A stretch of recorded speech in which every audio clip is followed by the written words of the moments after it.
You're listening to NFT 365, the first daily podcast on NFTs with your host, Fanzo, talking crypto, blockchain, Web3, non-fungible tokens, metaverse, and... What the f*** is a non-fungible token? We'll get to that. What's up, friends? Welcome to another or a new episode of NFT 365. We are off and rolling in season number 2, and lucky for all of you and lucky for me, it's not just me for this episode, as we are bringing on a new co-host for the season, but not someone new to the show. Actually, someone that's made multiple appearances during season 1, who I got to hang out with and geek out with in person out in this beautiful state of Ohio. And I say beautiful with every sense of sarcasm there, being born in Pittsburgh, Pennsylvania. But Jordache Johnson, welcome to co-hosting season 2. Excited to have you, my friend. What's up? No, I'm stoked, man. I was blessed to be on the show a couple times last season, and I feel like every conversation was always fun. And then obviously we can talk about Ohio, how that came about. But yeah, it's I'm looking forward to it. I hope we can. Actually, I know we're about to bring some fire to your audience and your listeners, so it's going to be good times. Yeah, so I'm excited. Your background. We both speak. We both have kind of had a little bit marketing, branding, but you have your expertise and your knowledge is at a much deeper and a much different area than where kind of my experience has gone from. And I also love your approach to Web3. You've taken kind of a different approach, and kind of like we've been in parallel in a lot of the same projects, also wanting to eject out of a lot of the same projects, which we'll have to save like for another episode. Right. But before we jump into this episode, give the audience a little bit of background about yourself, kind of how you kind of got to here for those that might not have heard you on season 1. Right. I was born, now I'm here. What happened in between, kind of thing, right? Yeah. We're gonna go way back then. We're gonna start. No, man. So I think it is important a little bit though, like to give people kind of a context of like how I look at things and where my experience comes from. So like I did start down the business side of things. I was in corporate for 2.5 years before I realized I didn't want to be, an employee for another person.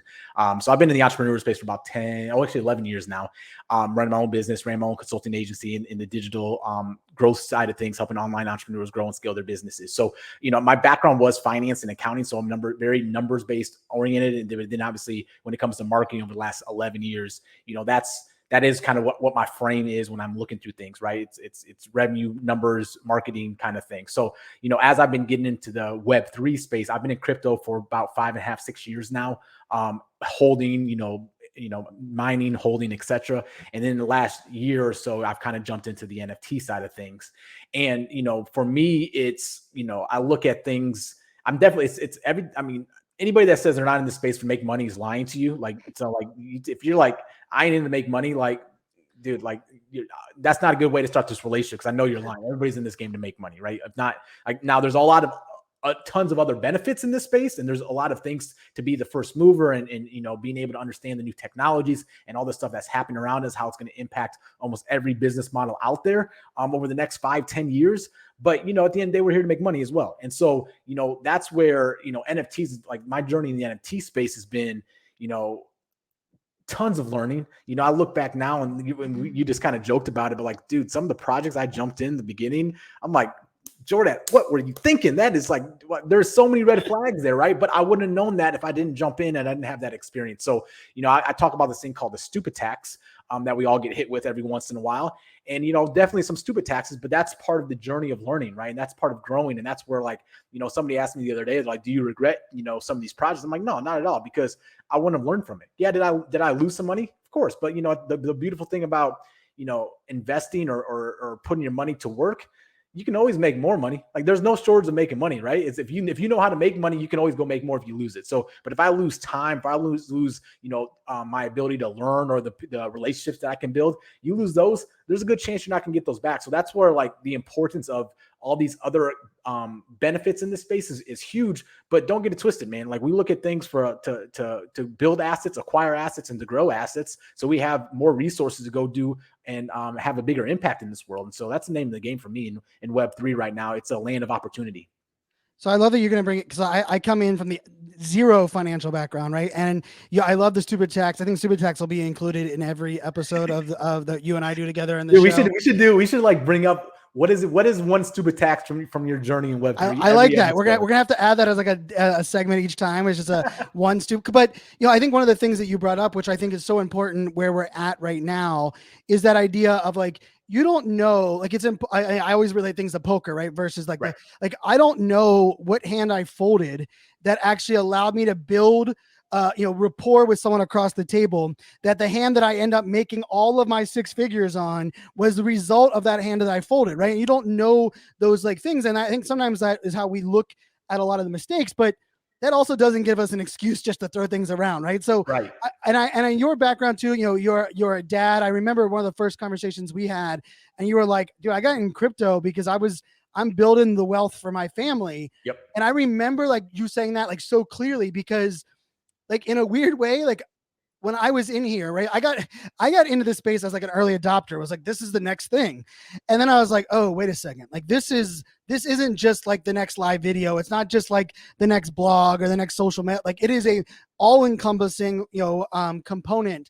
And the business aspect of it is something, well, I think it's shell shocked the entire Web3 space. I mean, when you got in, I'm curious, like, as we think about this, like for those that are listening, right, like give us a little context of your take of like the original business kind of acronym of this space, and then kind of how we're getting there now. I think we can kind of share a little bit about like where we're at. Cause like, let's face it, SBF has taught us a lot. Like, bro, I mean, if that guy could run an exchange and not know, his balance sheet or where certain things are. I mean, I'm not even sure if that guy knew how to check his own email, yet he could be argued as a super smart trader. Some but genius. Yeah, well, give us a little bit that your context and your sense of the business space and where we've gone. 100%. Well, before I go to there, like never in my life did I imagine that I would see 2 billionaires lose their billions in a week between Kanye and SBF. I'm like, yo, like y'all just, I guarantee if I have these next to my name, I ain't losing them in 24 hours. It's like, that ain't happening. And let's be real too. Like,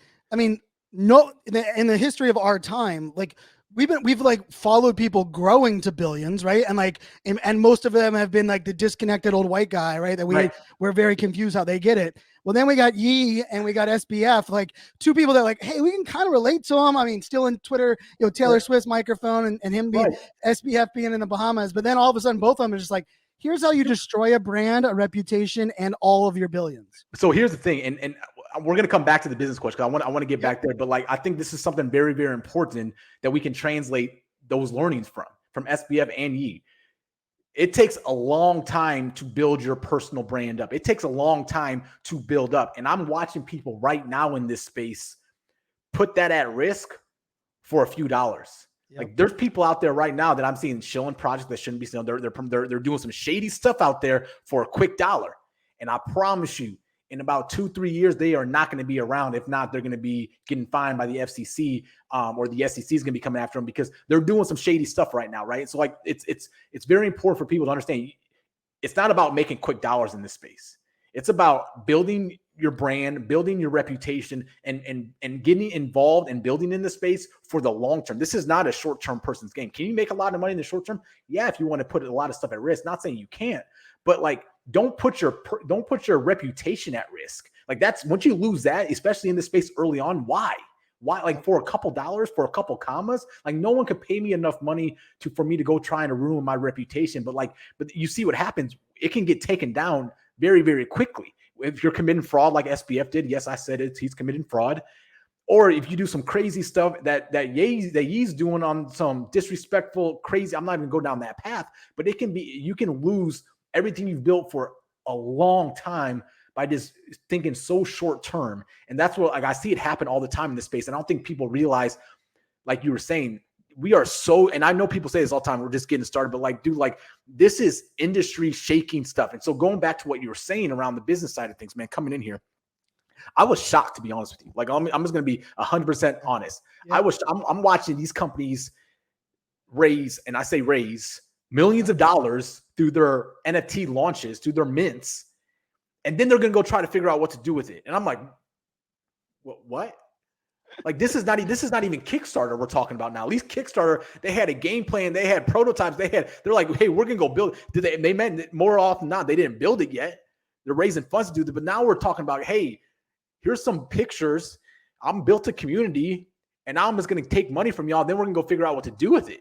Like, crazy to me. That now, like, even to this day, I'm like, we won't name specifics, but I'm like, dude, what have you done for your project in the last 6 months, 12 months that you've been raising millions of dollars for them and collecting millions of dollars in royalties from now? Like, so that was the first thing that was crazy to me that was happening in this space from a business side. The second thing though is we've talked about this. I hated calling things NFT projects because I'm like, you guys are businesses. You guys are raising money. You guys are creating a product. You guys are building an audience. You guys have, the SEC can come after me. You guys have investors. You guys have people who given money to you, who supported you for your business. You have to deliver on what you provided. So when people are talking about roadmap, AKA business plan, it's like, this is not a brand new thing. People like you solve a problem. People will pay you to solve that problem. But the question is, what are you solving? I promise you, community is not one of them. Building the community is not, AKA utility is not, that got you away for a little while, but that's where we're moving into this new shift of like, you got to come more than just, hey, we got this awesome community over here. I don't want to go pay for friends. I'm not going to go pay hundreds of dollars or $1,000 to go hang out with friends. Now, don't get it twisted. There are some exclusive groups of people that could really catapult your business, right? And that's something I think we're proofs going along the ways and pulling in some of these exclusive environments with some very successful people. That's just like a country club. But at the same time, I look at these NFT projects, guys, there's basic principles and foundations you need to know if you're running a NFT business, just like any other business. This is where SBF got in trouble. I want to throw a little, so like, I think one of the reasons that people didn't call it like an NFT business was because of like that unknown. Like I was thinking about it. Like if I put myself back 18 months ago, right? Like the first 9 months, I literally was throwing money in things without even thinking about like, I identified the roadmap as a business plan, right, but it wasn't like I was like expecting Kickstarter type, at least results when when it's fully funded. Right. And I think part of that was almost like it was almost like a genius move from like the CryptoPunks, Bored Ape, that early CyberKongs, because they made it seem like, hey, we're all like, because if they would have said, hey, come invest in my startup, I'd be like, no, you're gonna give me a photo and you're gonna take $1,000 of my money, screw you. Right. But it was like, hey, we're gonna build this project together, come invest. And so like, I'm curious, like we have to like rethink about like the vernacular that we used, I think ultimately put us in the position that allowed us to like recognize that a lot of these projects just suck. I mean, they don't have any business acronym underneath them at all. Right. No, and you're 100% right. But it's also here's the thing is this isn't unique to, and we're talking the NFT space. This isn't unique just to this space. This is how industries and niches are. It's a curve, right? And not even the technology adoption, but like the sophistication curve, right? And so where it's like, us as consumers, us as collectors in this space, we're becoming more and more sophisticated of what do we want? What do we do not want? What do we expect? Right? Back in the last year of 2021, when it was, everything was this gangbusters, you could throw up a picture of something random and you got 12-year-olds making $500,000 for some art that they created. But like that was purely riding on hype, right? People, there was enough built up pressure that people were like, I want the next Bored Ape. And people are still chasing that right now, that they can expect that can turn $400 or $200, whatever it was, to $400,000 within a year. Like they caught such lightning in a bottle. I would argue there'll probably never be an NFT project like that ever again. Like that's. I mean, but so here's the funny thing about that. If we think about it, who's really to blame? Right? Is it the founders that were selling that, or is it all of us that gave them money to validate their not need to have any of those things? 100%. Well, I think so. It's I always say this.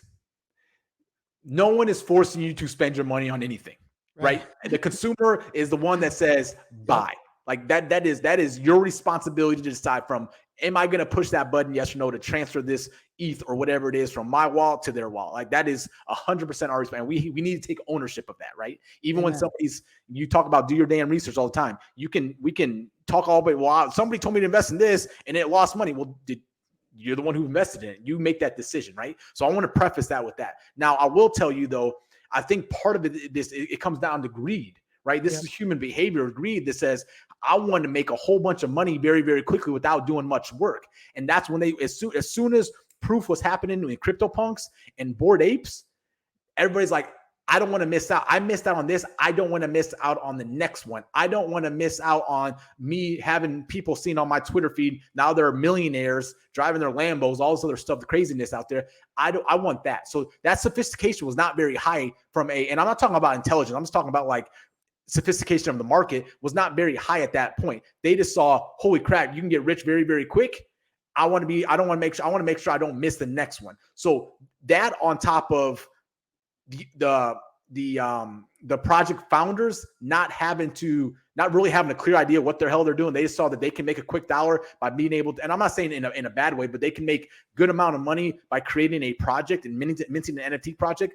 That combined allowed these types of projects to get away with it. Now, eventually what happened was in May, we think called a bear market came in and people were like, holy crap, I just lost a whole bunch of money or my NFTs are worthless now. Now we're like, oh, I probably should have expected more from this. And this happens, right? This is the other part of the coin of you can ride hype when everything's great in a bull market. You can ride all this hype. You can create value. Anybody can create value in that. But as soon as a bear market comes, as soon as times get tough, as soon as that hype starts getting sucked out of the marketplace where people aren't FOMOing in on things because everything is rising when things are dropping, that's when the tide comes out. I think Warren Buffett says, once the tide comes out, you're going to see who's swimming naked, right? And that's what's happening right now is like, holy crap, like some of these projects are not delivering anything, like literally zero utility for this money that I invested in this. So now us as consumers are like, well, we lost a whole bunch of money in this NFT space. Now we need to really start, hey, if I'm going to put my money in anything going forward, what are you actually going to provide to me? Right? Like I'm not providing my money to Apple, hoping Apple delivers me value. No, when I give my money to Apple, I know I'm about to get an awesome product. It's going to be very good user experience and it's going to last me for a while, right? That's why I'm willing to pay a premium for a product like that. This is where the market sophistication is coming into play, which is a good thing. I promise you, this is all good. This is just the evolution of a marketplace.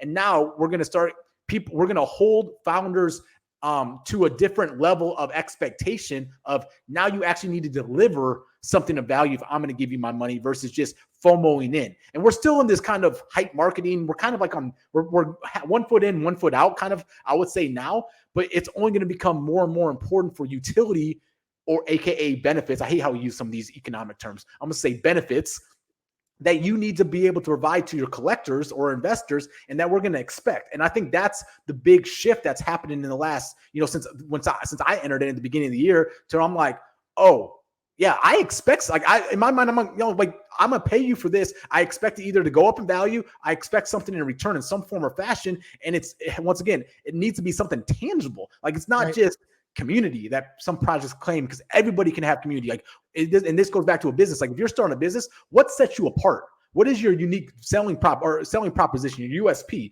We say this all the time. Like what is legitimately going to set you apart that says, I want to be a part of that? And if you're a business or a project owner now and you can't define that, you're going to have struggle going forward. Not saying you can't make money, but you're going to have a struggle because more and more people are going to expect more for their investment, aka their purchase of your product, which is your NFT.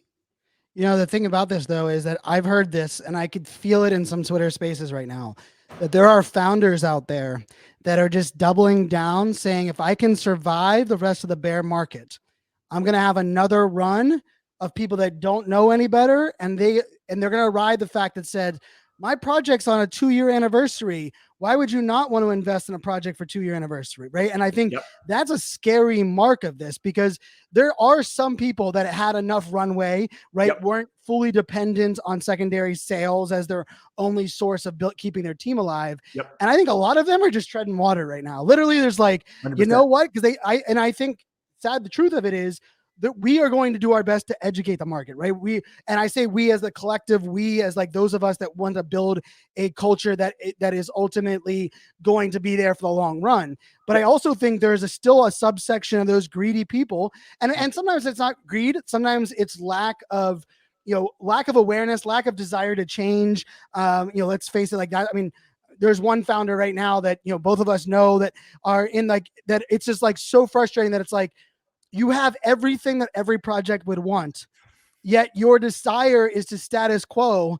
And I believe part of that is just to ride out to hopefully capitalize it again on the back end. Yep. And then probably at the end of the day, like this is my prediction on that project, is like they're going to say, well, you have the IP that is a historic NFT in the NFT space. And like that makes my skin crawl a little bit. But at the same 100%. time, you know, it is kind of funny because there are people that are dropping projects right now that are amazing, full of business value, delivering quality from the jump, and they can't sell 1,000 NFTs. Yep. And there are projects that are still around from a year ago that have not delivered anything and yet are thriving, right? So like to your point, like we're still like half in, half out on the hype side.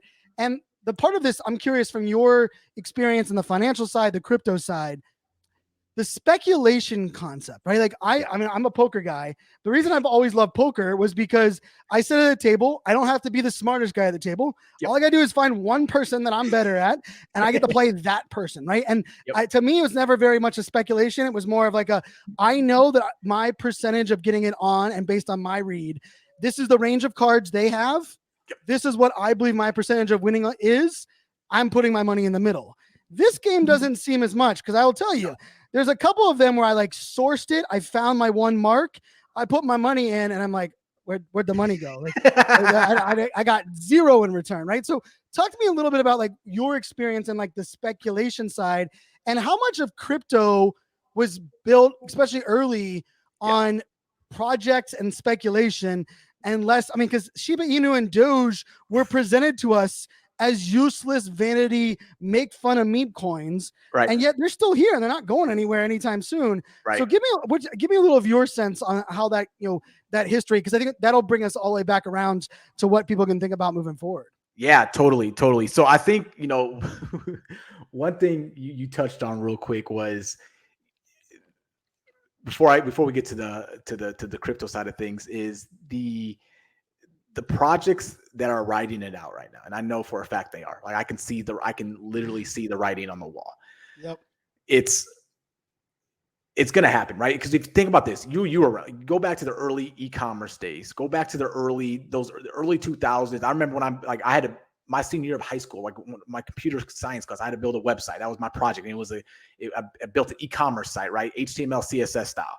Oh, and yeah. it's like, you look at that and people are like, I'm never going to put my credit card online. It's going to get scammed. And people are getting scammed left and right? Through eBay, through all the stuff. Like people were getting scammed left and right because it was a wild, wild west still, right? And that's kind of like equivalent where we're at right now. So there's still going to be bad actors and there's still going to be people getting taken advantage of, right? And I think that's where, you know, people like you, people like me, people like, you know, Metaversities, people like Ledger's coming out. Like education is so important in this space, right? That's where like it hurts so much seeing this SBF stuff and this FTX stuff that like if you just weren't greedy and you put your stuff in wallets that you controlled, you wouldn't have been affected. Like it's as simple as education could have solved a lot of pain in this space, right? Yep. So I say that because there are going to be people taken advantage of, but the reality that comes down to that is it's on us to spread the knowledge and to get people engaged, to be able to say, hey, we just got to figure out how do we get a bigger voice to be able to say, this is what we expect now. And now I'm gonna tell you right now, like hopefully expectations are in place before the next bull run, because 100% there's going to be this nostalgia. This is like kind of like what CryptoPunks is now, or Crypto Kitties. It's like, hey, one of the first ones, we're an OG, blah, blah. See, I don't think people are going to be able to ride that nearly as much as they think they are, because the reality that it comes down to this, there was projects that were started before them. So it's like, you can't claim you're the oldest. You can't claim you're the most successful. You can't claim you're the most, volume based, whatever, from the project I was thinking of specifically. And it's like, yes, you can claim you've been around for 2 years, but then I hope there's a big rush of people saying, great, what'd you do for the last 2 years? Right? Like that's what needs to happen eventually, right? And it's gonna happen. It's almost guaranteed to evolve into something like that, because you can only ride hype for so long, right? And that's the thing. Now, when it comes to crypto, 100%, you go back to the DeFi summer of 2018, 2018, ICOs were the hottest thing on the block at that point in time. That was pure hype. People were dropping coins left and right, and those are big rug pulls. You think about that, what was going on there. I always say history doesn't repeat itself, but it leaves patterns. What was going on in the ICO space was really what was happening last year and the beginning of this year in the NFT space. It was, you could drop a whole bunch of crazy stuff with nothing behind it. There was no substance, and you can get people to buy in on that.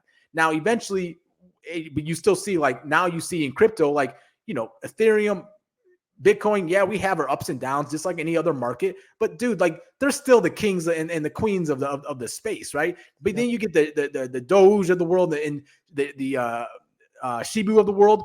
Those were straight meme coins. I remember I was telling my boy like 2 years ago, I was like, I'm never putting my money in anything that says you guys were literally coming out. Sorry. I love that you said Doge and your dog barked in the background. Like, I know. That is like, I mean, you literally got your dog all fired up with some Doge and some Shiba Inu. I think that's hilarious. I think the Amazon person's here, but no. So one of the things is around that though is like I was joking around like, guys, this is not like I'm not putting my money in anything where I'm not putting my money in anything that legitimately is built around a meme. Like it's stupid. Like my financial sense, I'm like, there is nothing back to there is no asset behind this. Like what is driving the value of that besides purely hype? Now we look, here's the thing. This proves that you build a big enough market, a big enough audience, it can support a marketplace, which all a coin is a marketplace. Buyers and sellers on each side, right? That's all it comes down to it as. And I think, I think that's one of the interesting parts of that. Like, when my dad got into Sheeb, and I was like surprised that my dad got into Sheeb. My dad, big, stock market side, but like when he went into it, he was looking at like what was being built around it. And my dad still texts me on a regular basis. He's like, son, you see they're doing this, and hey, they're gonna be able to hold NFTs. And like the funny part about that is like that was the after product of selling memes, right? And like for any NFT projects out there right now, and I think this is a great place to kind of bring this conversation, right? Is there are projects right now that wanted to deliver the world, the metaverse, the Netflix special, 3D avatars, merchandise for days, and they haven't delivered anything, right? Or if they have, it's been kind of subpar. People had to keep buying and buying and buying. Yep. So the question now becomes, what's the business move of an NFT going from an NFT project to an NFT business so it's 100%. Sustainable moving forward, right? Like that's, I think, where we're at. And that's a scary mark for a lot of projects. No, 100%, because, and you mentioned it early on in the conversation. Part of the problem is they built a business without having any idea of how to monetize that business. They are relying on royalties. And we saw royalties, like one, they can get taken away because they're not on chain right now. We're getting there. But like, the other thing is you would never build a business where you did not have control of your revenue stream. Meaning I cannot wake up every day and say, I'm going to go make revenue today because I know how to go make revenue today. Right now, I'm dependent on my customers buying and another one selling for me to get a cut. And that's my only revenue stream. You would not survive one bit in a normal quote unquote business in the Web 2 business. If that was your only, you can make a little more money, affiliate revenue if you want to, but like that does not, you are not going to be sustained. And so that's the good thing in my opinion, because if you're running a project or running an NFT business right now and you don't understand how to make money outside of your product or minting more and or royalties, you're going to be in trouble. And there's ways you can talk. We can talk maybe in a future episode of how we can start progressing to that. But going back to this is you have to, two things. Number one, you have to identify revenue streams like we just talked about and being able to build, because you need revenue coming in to support your initiatives, to build a team, and to be able to have a bigger impact and offer more value to your customers. You need revenue coming in. Like that's business 101. The other thing though is you need to understand who you're serving, who is your customer. This is the one thing. This is a big mistake I see a lot of NFT projects make is they're like, hey, anybody can come buy my NFT. Hey, blah, blah, blah. It's like, if I started a business and I told one of my mentors, said, hey, who, and they're asking me who you're going after, and I say everybody, they're going to laugh at me. Right. You go on Shark Tank, they ask you who you focus on? Everybody. They're gonna. That's the first thing I thought of. Every person that's ever answered that on Shark Tank has literally got laughed out of that room, right? Right, because everybody means nobody, right? So it goes back to what is your unique selling proposition? What makes you unique? What is this? What is something that you can bring? What is a superpower that you can bring to your audience that's going to set you apart and says, holy crap, I want to be a part of that. Holy crap, I want that. But to do that, you need to understand who you're serving. What are their problems? What are their pains? What are their struggles? What are their desires? This is marketing 101. When you understand your avatar, then you can know how to serve that avatar, right? Right now I'm seeing and I'm looking like I'm in quite a few projects. Never once have I seen hey, Jordache, like, what are you interested in right now? What doing this customer research that is required in almost every single people, these big companies in Web2, they spend billions of dollars doing customer research. Why? Because they want to understand trends, behaviors, and desires. So they can figure out what to bring to you next, right? Right now, these businesses in the NFT space are operating so siloed to say, hey, let's sit around our table and let's us 2, 3, 4 people in the project decide what we're going to offer next and hope it sticks, right? And I gotta give a shout out to Nerd Collective with DataNFT. He spent 6 months surveying people, putting tweets out and said, would you want a project? And I tell you what, we added them to our collection. I'm a holder of them, but like he literally, he has a the day one after mint, there's a dashboard built for all your holders that analyzes your trades over time. And someone asked him like, why did you pick the data on there? He's like, at first I was going to build it for myself. But then I decided to survey the 1,600 people over time on all the things they liked, and I put it there. And I was like, wow, we haven't heard that here in Web3. But I will say that the part of that is a little frustrating from a holder perspective, right? Those that are listening here to this are like, wait a second, you're telling me that secondary, shouldn't be their only source of revenue. But that means they're going to want me to spend more money, and they still have not delivered me anything, right? So like I've felt this a couple times where there's a couple projects that I love and I was like, oh shit, they want another $500 from me. I was like, I'm not going to give it. And I know that $500 would make that sustainable and probably give me return on my first 1,000 that I gave them. But there's like that hesitation of like, wait a second, you're going to now want more. Right. And I'm curious, like your take on that revenue and how we even as holders kind of get through that as well. Right. Well, so I would actually argue this is where two things. Number one, like from an investing standpoint, it's never good throw good money at bad money. So you may need to cut losses, right? And you may need to and loss harvesting is not a bad thing, right? This can offset some gains you had over the years, and you can reduce your taxes if you want to, right? So like, not financial advice. I'm not an accountant. I do have an accounting background, but I'll tell you right now, like, not all losses are bad losses, but sometimes you just need to cut your losses sometimes. Now, the other thing though, I will tell you though is, I would argue, that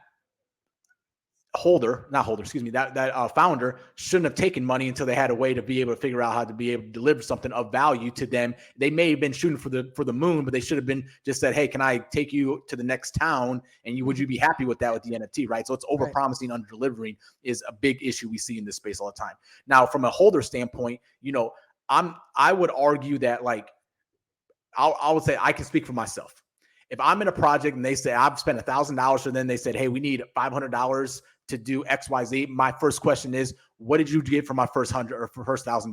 Because as an investor, if I invest in a company, if I'm an angel investor, if I'm an investor in stock market, whatever, like if you have not returned any value for the money that I'm going to give you, like why, what is going to do? What are you going to do to change my thought process? You're going to change your behavior to bring me money bring me some value for this next round of money that I'm going to bring. If you haven't delivered anything, you better not come back to me and ask me for money. I'll tell you that right now. Like that's not going to happen for me personally. If you haven't delivered on anything, right? Now, I will tell you though, from a founder standpoint, is there's more ways to monetize your business besides your existing audience, right? Like that's the thing that we like. That's why I think so many people are so like that start projects are so like they're in silos because that's all they know or all they've seen is, hey, to make more money, I have to mint some. I have to create another NFT project to mint. No, so like that's where. But I think that's where a lot of these people in these early projects, like from 2 months ago all the way back through last year, they're gonna be stuck in a rock and a hard place because some of these projects haven't delivered anything. And so like the thing is now I think we're going to start seeing a lot more projects being started where NFTs are not the product. That is just part of the business. There is an actual product or service that is actually being started where an NFT amplifies that, or an NFT gives more access or more opportunity for the holder or for the customer with that. Like I think Habit Nest is a perfect example that we talked about before, where it's like, they have a product and a service. Right now, all these NFT products or businesses are started with an NFT in mind. And I don't think, I think moving forward, like I said, that can't be the star of the show, in my personal opinion. There has to be something to back it up, right? And I think that's where we're going to start trending to. Because, I mean, I'll give you a perfect example, like SaaS software, right? Yep. You build a tool Great. I can charge you a monthly subscription for that tool. Right. Or I can sell you an NFT and you get lifetime access. And that's a proven model. There's a company called AppSumo out there. They're doing tens of millions of dollars selling other people's product at a lifetime deal. Why? Because they built an audience. Yep. And they said, hey, software tool that was this created. You want to access my audience? Come sell a lifetime deal to them. Let me take a cut. You get a whole bunch of new users for free or for very cheap. Excuse me. Right. Yep. So that model is proven in the Web2 space. People want lifetime deals to tools. And that's just an example. But like, you need to have something of substance. That's the problem. A lot of these don't have anything of substance. So going back to your original question, if you ask me for money and you haven't provided me anything, well, and let's face it, a lot of that substance, they think of it only for their holders, right? Like that is that buy, right? Let me do a 3D printed model of that for your audience. And you're like, wait a second, if it's only to owners and holders, right? You're not only are you shrinking the pool, and let's face it, this poll has been shrinking, as total amount of people, and that's why like you see an NFT mint good right now, you're going to see floor prices drop on so many other projects, right? Because people are pulling liquidity across the board, but like ultimately. I think about the women-led projects that we had the boom of women-led projects, female-founded projects early this year. Cryptotechwomen, founded by Gigi, has done an amazing job of saying, hey, we all launched. And I would argue Cryptotechwomen was not in the top echelon of popularity of female-led projects. But she had to dial it in. She's like, I'm a software engineer. She's on season 1. Anyone wants to go back and listen to her interview. She's like, I'm a software engineer. I'm going to build a training and infrastructure for women in Web3. I'm going to build it for not just my holders, but my holders are going to get access to it. I'm going to white label to other people, and I'm going to double down. And I remember thinking, why is her floor price so low? And I think it says a lot to the space, right? Like it wasn't the hype. It wasn't but one could argue Cryptotechwomen might be further along than every 100%. female-led project right now that was in that hype cycle. And it's partially because her model is not to just holders. It's to all those other people's. I love that you brought up Habit Nest and the Phoenixes that were there as well. And I think full circle on this, I know we're going to get into a little bit of news, but like, we mentioned SBF and Yi at the beginning, right? Like, and I think part of this that I think we still haven't seen is like accountability, right? There's like the difference between FUD and accountability, right? And unfortunately right now, there's so many people protecting their own bags in projects that support certain people that will play the FUD card because they don't want it to actually be true, because it almost validates and proves that like, hey, the decision you're making is bad, or the money that you have is bad. So like, I'm looking like we do have to kind of get through some more of this. Like, hey, like we know for months on end, you were paid, not disclosed, and all of these projects pumped and dumped, right? Like, what does that mean for you? And like, and then we have to ask ourselves, like, why is that person still supported, or why is that project still supported? But I still think we have a little ways to get through that. And so the interesting part is, for all those that are listening right now, don't let someone's floor price of a project or secondary volume determine that like that long-term business value. Cause like both of us are fan of the Phoenixes and Habit Nest, right? Like we like the product, the app is on our phone. It doesn't matter to me that not many people are buying or selling it on the back end, because I'm holding it. It's giving me a service that I like. And eventually, as more people come in and realize, stop paying weekly or monthly for that app, you can buy an NFT. All of a sudden, demand increases, and what the supply that we're holding is good, right? And I think 100%. I think it's crazy to think, but we still got many more months of like the business model part figuring out. But I do believe there are projects minting right now that are solid business models that just aren't getting the love. No, 100%. And I think so. One of the other thing I'll point out too, I think this is part of the issue you're talking about. The Tech Women one is with Gigi's project. Like that's where we got to stop. And you know this from the social world. You were in social media early on. If all these vanity metrics don't mean crap, like zero, like number of followers don't pay your bills, right? You know that from the vanity world, because I know people that have hundreds of thousands, if not millions of followers, that have zero know-how of how to monetize that following to at all, right? And I'm like, yo, if you give me, I have 2,000 followers on Twitter, and I know how to go monetize or 3,000 people on Facebook. I can go monetize my audience right now if I wanted to, right? So it's like there's that vanity metric, but the vanity metric in the NFT space is, what's your floor price and how fast did you mint out? Yep. None of those matter. None of those matter right now, because what happens is like, I guarantee if I'm a betting man, I'm putting my money on Gigi's project before any of these other projects that I see out there, especially when it comes in the crypto women space or focus space, because it's like there is substance behind it. And like you said, exactly. She built a business that's not built around the NFT. She built a business with an NFT that supports or adds an aspect to that, but that is not her main business right now. And that's not the way she's marketing her business. And that's goes back to what you were talking about with the influencer problem we have, is because right now, NFT project, if that's all you have, you are very limited on the ways you can market your business. You can't do paid ads. Nope. Right? You can't, Twitter, and we're all talking in an echo chamber in crypto Twitter, right? Like we're all going, every project holder is going after this, fishing from the same pond in there, right? So it's like, either you got to bring people, you need to be able to start build a business and have an entity support it. And this is what Habiness is doing. I'll use them as examples. Again, guys, they do a crap ton of revenue in their normal business, in their Web 2 business. They're using this as an onboarding ramp to Web 3. Like they're using this. They have a built-in customer base that they can onboard consistently, because they're able to market their other business through traditional channels right now, which then gives them opportunity to get them into their project. That project is going to take off at some point in time, in my personal opinion, because they have such a good funnel coming in from Web 2 to Web 3. Yep. Why they're going to crush it. Now, going back to this whole SBF and this Yee stuff, man, like these people, and I say these people, the people that are doing some shady stuff, their time's coming. Karma's coming. Like karma always wins, right? Yep. And that's what you got to realize. If like they may not be caught right now, and this is what I was going back to alluding to with putting your reputation at risk. What do we say all the time, Fanzo? The blockchain don't lie. The blockchain don't lie. In 2 years, people can be like, yo, when people get very, very good at reading blockchain, yeah, it's in investigative reporters, and especially if they continue to grow and get bigger and bigger influence in the space, you think people are getting canceled now for some crazy stuff. Wait till they get canceled because they're going to uncover fraud happened.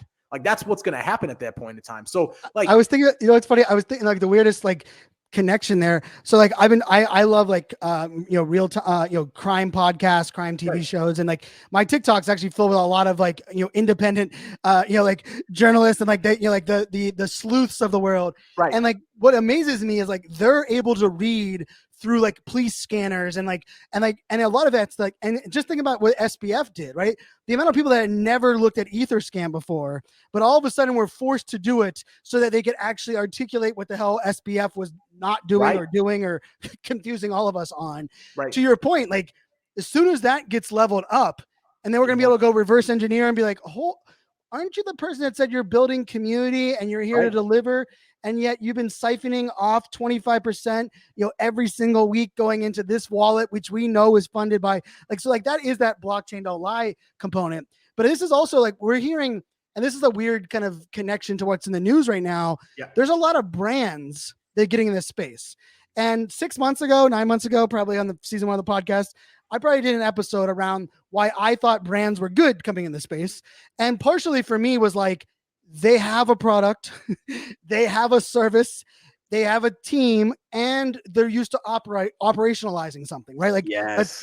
let's believe that. But there was a lot of us in this space, and I can even throw my name in the hat, that there was also like a hesitation. Like, we don't want brands to ruin it. But let's face it, we were ruining it because we weren't asking these businesses to actually have something, right? So like when you see a Nike, an Adidas, like I just heard about Major League Baseball. There's a the Live Golf Tour just invested in another NFT marketplace. Like they know what their product and service is. They know what their business model is, and I can guarantee you it's about 1,000 things, and one of the access points will be an NFT.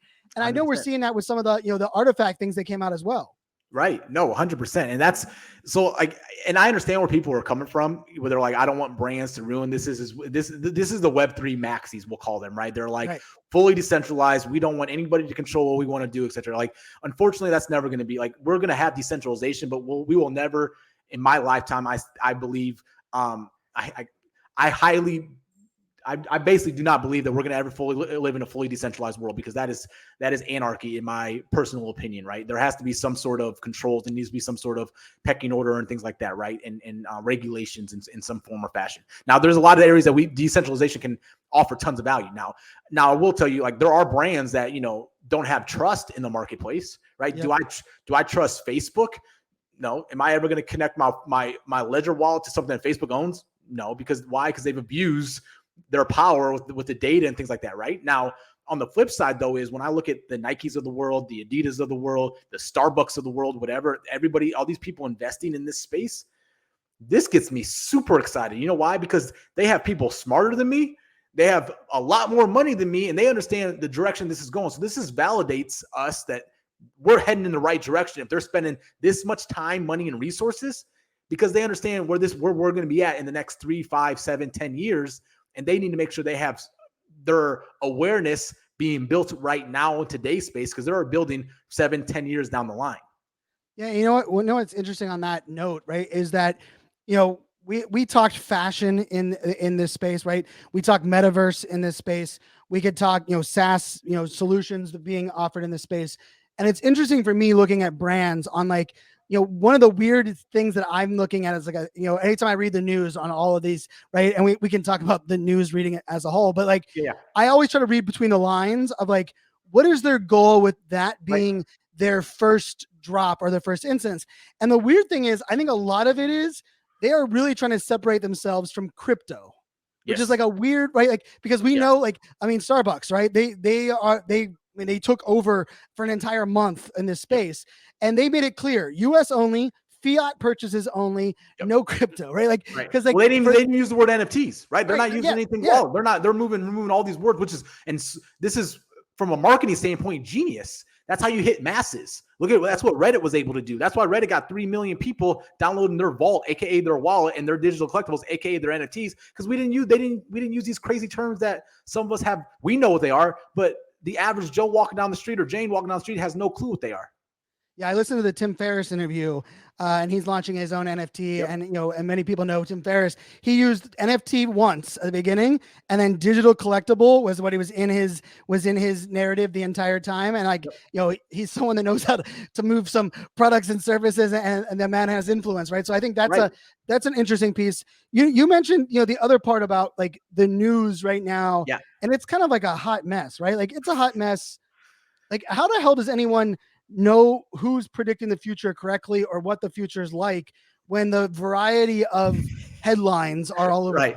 We were talking about this earlier, man. I was scrolling through my phone yesterday or today, and I'm like, I scrolled through 3 different articles or headlines. One was Bitcoin's going to be $100,000 by the end of next year. Next one was Bitcoin's going to be $10,000 by the end of first quarter. Next one was Bitcoin's going to be $1 million by 2030, right? So it's like up, down. Like, who do I need to believe, right? Here's the thing you can guarantee.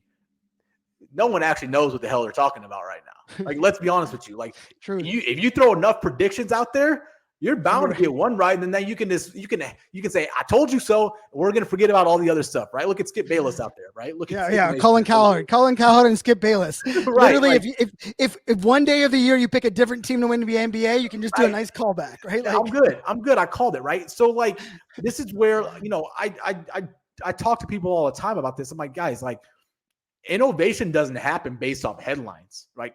Building doesn't happen based on headlines, right?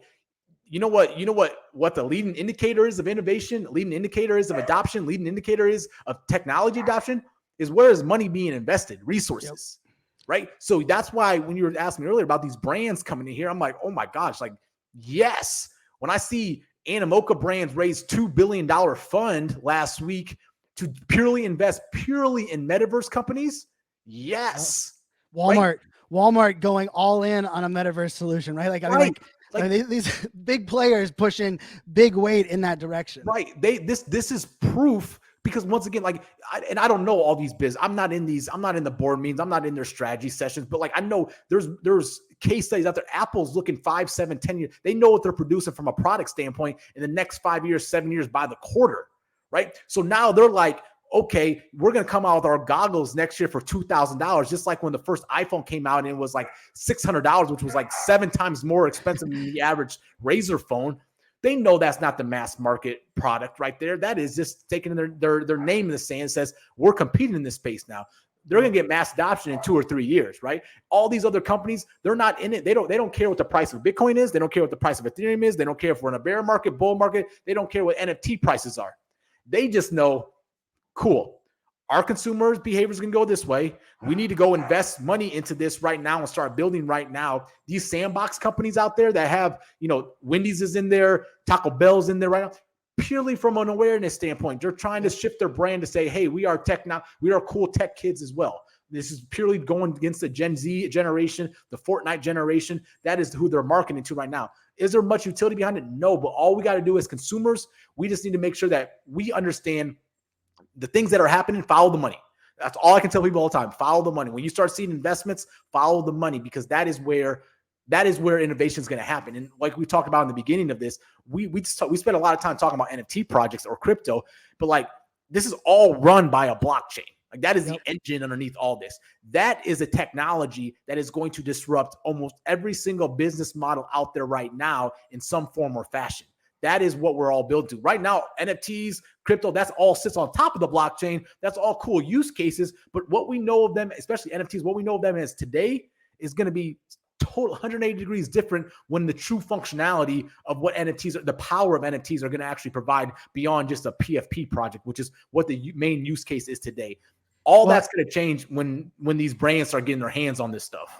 And you know what? One of the interesting, the most beautiful synergy of this is, Art Basel just, finished up, and Art Basel's been around for 13 years, I think. Right. And like us in Web3, we claimed it last year as like an event that was like in our wheelhouse. But I was doing a Twitter space this afternoon for Alpha Mondays. And I mentioned to Gabe Weis from the Stoics. And I was like, Gabe, how many of your sketches did you do? Like my entire Twitter feed is full of your sketches. And he was like 200 plus. And I was like, dude, what? And he's like, I don't know if I'm becoming known as like the guy that was like, that can do the sketches that give people like a real life one. He goes, but you know what? He goes, do you know how many people that I did a real life sketch before that took that and then bought my NFT art and then took a picture and said they're buying it and putting it on their wall? And it like hit me so smack in the face. Like, that art model has been around since the beginning of time. The blockchain added transparency, allowed a marketplace to exist, and provided royalties, pro royalties there. And you know what's crazy about that is right now, I mean, I'm a little biased with the AI art that I'm creating myself, but like I'm so dialed into understanding that art scene because the blockchain is just facilitating the vehicle of the art that is always what we cared about in the first place, right? And like I had someone DM me today and they were like, can I make you an offer on the thing that you told me you're minting to own that as the only one of one NFT? And I was like, what? He's like, I want that, the one you tweeted out 2 nights ago, I want to make you an offer for it before it even becomes an NFT. And I was like that to me is like, they simply want the art and they want to be the only one that owns it. They know the blockchain can validate that. And they know for me, we can facilitate the transaction. And I think that's the wild part. Like the PFP concept, and I'm not anti PFP concepts. I think we both are anti like if you're selling the art for the art, art stands alone, right? But if you're selling the art as a front door into something, there better be something. Right. Or we're going to have to deal with more of this nonsense that we've had before. Right. No, and I think you're 100% right. And that's where, like, I remember when I first started getting my head wrapped around NFTs, right? Like the music side of things or the artist side of things. Like my sister's an artist. Like my sister has all the artistic ability. I can't draw worth this. I can't draw a freaking stick figure, right? And so like that I got excited because I'm like, holy crap, now we have technology that actually can support these people and actually give them what they're actually worth and actually validate and earn what they're actually creating in the world. Like that's, like you were saying, the blockchain can amplify that. But one of the things you brought up was very important was there are, and this isn't, you mentioned one, but there's business principles. There are things that have existed before the internet. And people forget there was business done before the internet, right? You know what I'm saying? Like we forget that sometimes. And so it's like, there's things that have to be in place or that you can leverage no matter what technology and no matter if we're in Web 17 or if we're in the metaverse, whatever it may be, there's still going to be business principles that are going to be applicable to your situation, right? And so like what Gabe was doing was genius. Why? He was out there meeting his potential customers. He delivered them value before he asked for anything, aka the sketch that he was doing. He was actually putting out a business card he was promoting, and then he basically empowered his people that he just gave something for free to do more promotion for him. Yep. And then what happened? He actually generated sales. So think about that flow that just happened right there. That is different than, hey, here's my project, go mint it. No. He served, he delivered, he showed his value, he engaged, he nurtured, and then he generated a sale. And this is nothing different than what we do in the Web 2 space, right? And so it's like, but what's cool about this, dude, how many of us knew who Gabe was before he released Stoics? How many of us knew Gabe had this amazing talent before he was able to leverage a platform like Web3 and the blockchain and NFTs to show off his talent to the world now? Now he's becoming, quote unquote, semi-famous. And he has a following, he has an audience, and he has followers, and he has people that love his art and that are giving him value for the art that he's producing in this world. Right, dude? And I'm going to give you a shout out, Fanzo. Like, dude, I'm scrolling through my Twitter feed. I'm like, holy some of this stuff is dope. I'm like, how many walls do I need to have to be able to go print some of this stuff off to hang this on my walls? You know what I'm saying? And I'm like, and I know your story and where you came from when you started creating stuff to what, like, dude, you're killing it in this game. Thanks, man. Yeah, well, Duffy Cat, on our team said, she's like, sometimes fans you're gonna have to actually just think like an artist and be okay being an artist, because like sometimes like the marketer gets in front of me. I'm like, well, what am I gonna put that out with the utility? Like people just want to buy it because they want to own the art, and I have to like wrap my head. But I've spent so many hours over the last many months on this AI side, right? And it's allowing me to really create some really powerful images that I believe tell stories that convey emotion, and it is the blockchain, right? And like, and in a way, for me, it's finding a new medium, which happened to be artificial intelligence and the AI tools that exist. And I think for all those that are listening, right, like this isn't doom and gloom. It's really, I think, a byproduct is what projects are delivering something, taking advantage of what the blockchain has to offer. Yep. And they're able to sustain that, and they're building upon it. It's what artists are doing. It's what in the weirdest of way, I've made over 10K, right? Like $13,000 on AI art drops that I'm very proud about, that are simply AI art, that people appreciate the art. And the beauty of it is the blockchain facilitated it. The technology helped me create it. And then I'm able to put it out into the world and do that, as easy as, putting it out on the blockchain. I think that to me is like, I'm still just as bullish, I know you are as well, on where this is all going.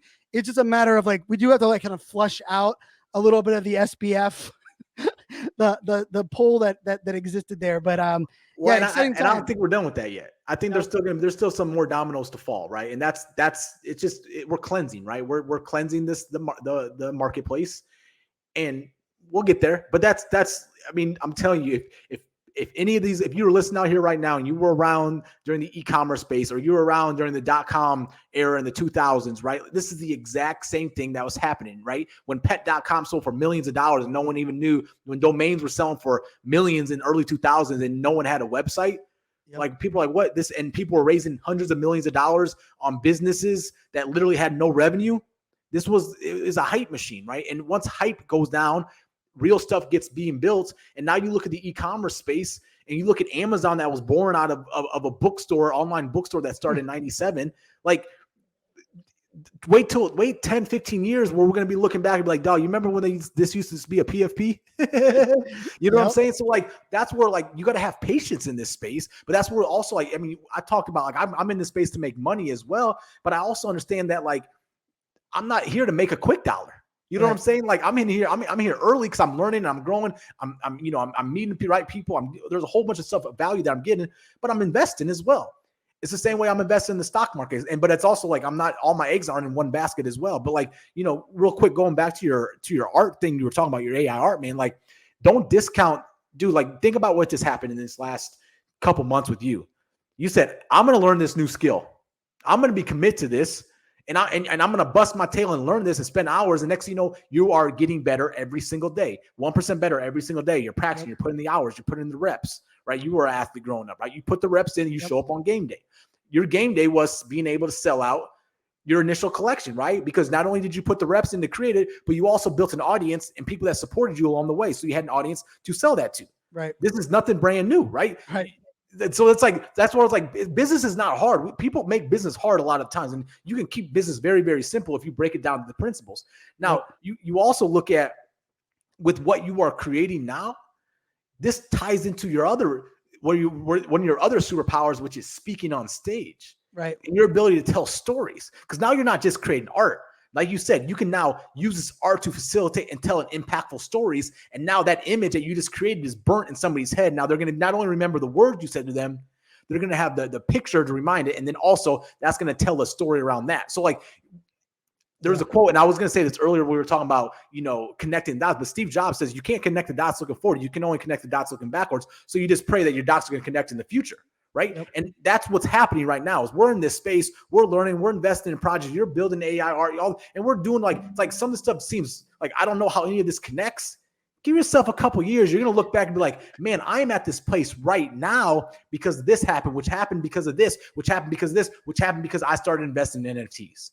And that's what, I mean, if you think about like, dude, like me and you, we got connected. Why? Because I decided to go to social media marketing world for the first time this week or this year. Yep.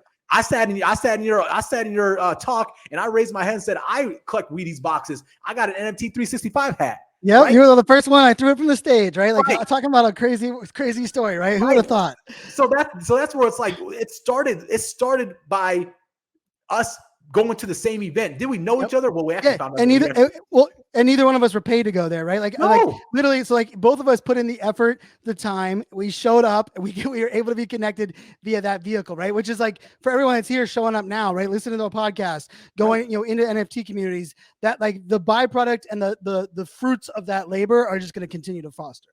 Man, I can't say this enough. Like the relationship that you can build in this space right now, dude. 2 years.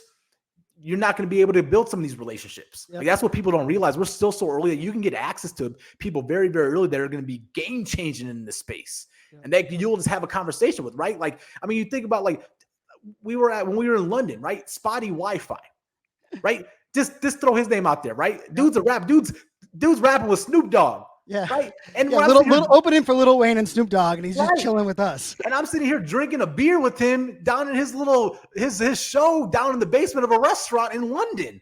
Like, yo, what's up? Right. So like that, I'm just telling people like you said, there's so much good happening in this space. But going back, full circle to the news, like do not get caught up in these headlines. Guys, headlines are there to evoke emotion. And half the emotions that are the best emotions that are evoked for a response are anger and fear. And that's what's happening a lot, right? So that's why it's like you can read the headlines. I stay on top of the news, but I also, something you said earlier, Fanzo, was like, know what their motivation is. Their motivation is to get me riled up, get me fearful, to open things up, to read the article and stay in this loop of now I got to consume more because I don't know what's coming next. Oh, I'm pissed off. Now I know. Now I need to know how. No, like take it for what it is, digest it, and then you need to figure out how to interpret that for the action that you're going to do today. Right. And so for me, there's not going to be anything that tells me what Bitcoin is going to be in the next 12 months, 16 months, or Ethereum. I could care less. Because yes, I'm buying Bitcoin every day. Yes, I'm buying Ethereum every day for my own personal portfolio. But that's because I'm just dollar cost averaging over a long period of time. I'm not trying to time the market in this space. Why? Because I understand these are foundational pieces in the places that we're going in this Web3 metaverse blockchain world that we're going to be living in pretty soon. So like play the long game. Have fun in the short game, but understand you're in this for the long game. And if you're not, you probably shouldn't be in the game, to be honest. Wait till we're further along in adoption, then you can come back into the game. Amen to that. So for all those listening that, this is a long game on the nice 1 hour episode we have for you here, kind of kicking it off. And for those that are in it for the long game, make sure, we'll have in the show notes, make sure you hit up the, our email newsletter that we have in there. We're going to be hitting you with, so a lot more information, hopefully on a more frequent basis as well, as kind of keeping you up to date with all things happening around the podcast. We have some other amazing co-hosts that are coming in, some of the things that Jordache has going on, some of the things that our teammates, team members have going on. So make sure you hit up that on the newsletter. And of course, more events coming, more news conversations happening, but Jordache, this is a heck of a lot of fun. I'm excited to have you as a co-host throughout this season number 2, and big things ahead for all of us playing this long game, right? Yeah, man. I have a feeling we're gonna have a challenge keeping these short between me and you, dude. But Well, let's just say I've trained the audience for a year to not expect anything short. I appreciate that. No, and I'm excited because I think, one of the things that we're going to bring in some of these current events that are happening, right? That are happening in the space and talk about that from different angles and in our perspectives and things like that. So when people aren't just so caught up in the headlines and people can start, zooming out with how this fits into the bigger picture.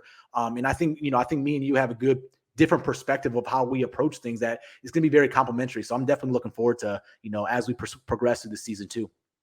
I am as well. So for all those listening, thanks again. And as always, until next time, make it a great day, my friends. Cheers.